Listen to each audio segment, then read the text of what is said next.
안녕하세요 여러분. 잘 지내요? اوکی بریم سراغ گرامر جدیدمون محاوره به اضافه دو تدا.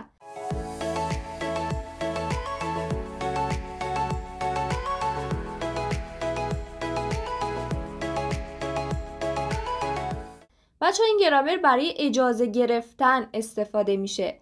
وقتی که شما میخواین برای انجام کاری از یک شخصی اجازه بگیرین که ببینین میتونین اون کار رو انجام بدین یا نه.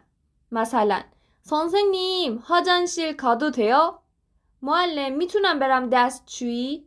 가도 돼요? میتونم برم؟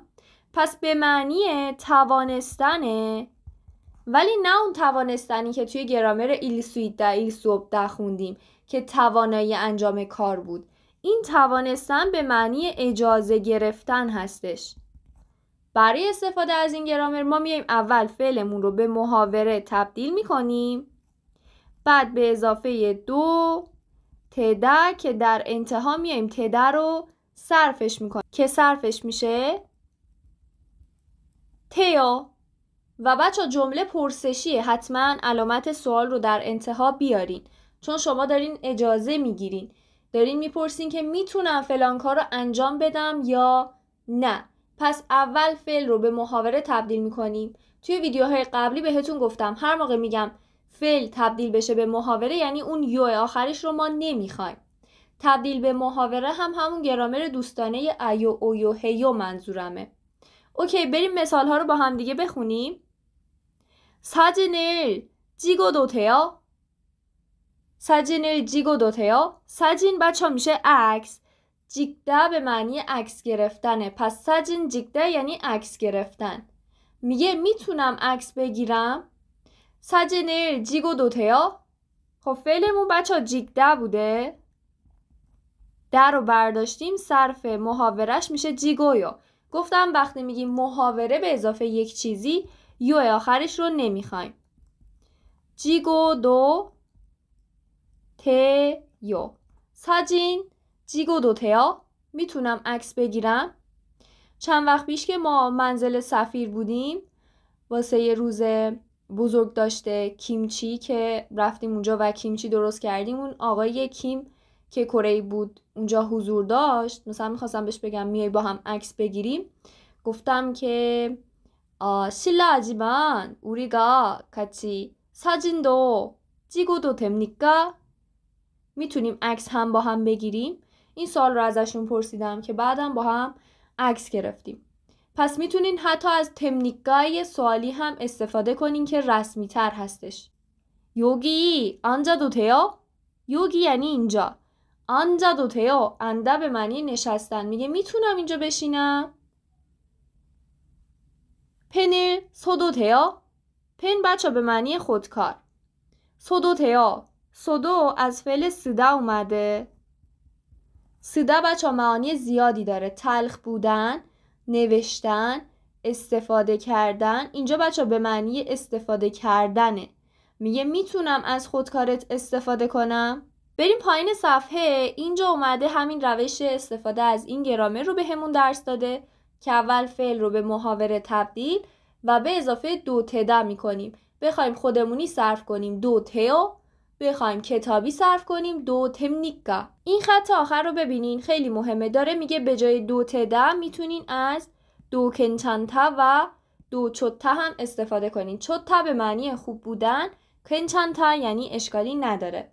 مثلا مثال اول رو بخوایم با اینو بگیم چجوری میشه؟ 사진을 찍어도 괜찮아요? اشکالی نداره اگر عکس بگیرم؟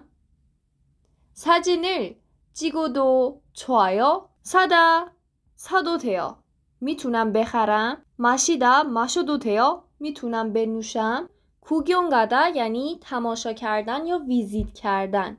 구경해도 돼요? یعنی میتونم ببینم، میتونم تماشا کنم.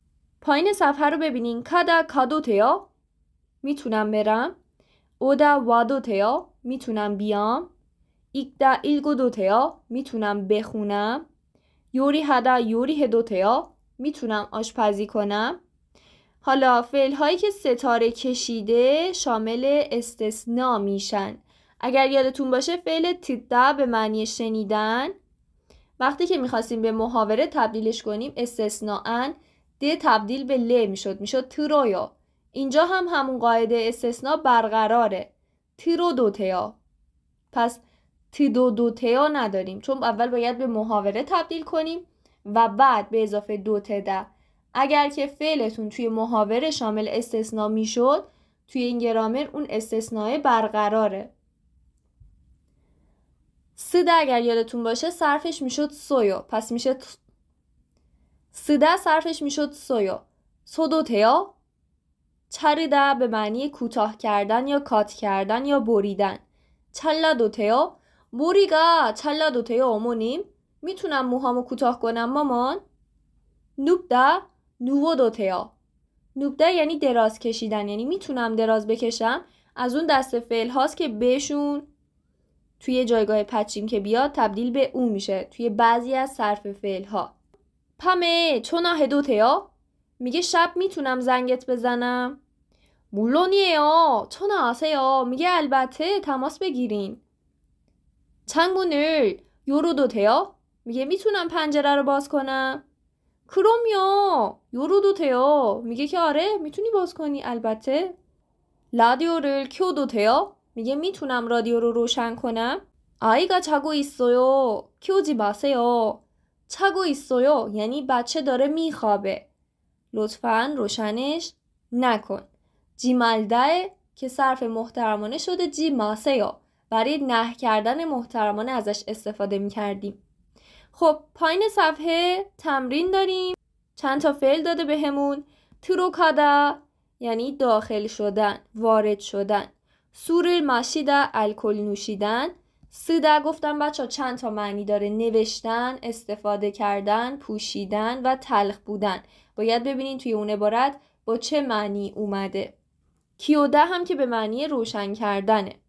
خب 선생님 아니요 술을 마시지 마세요. 에이콘을 에이콘 بچه منظورش همون کولره.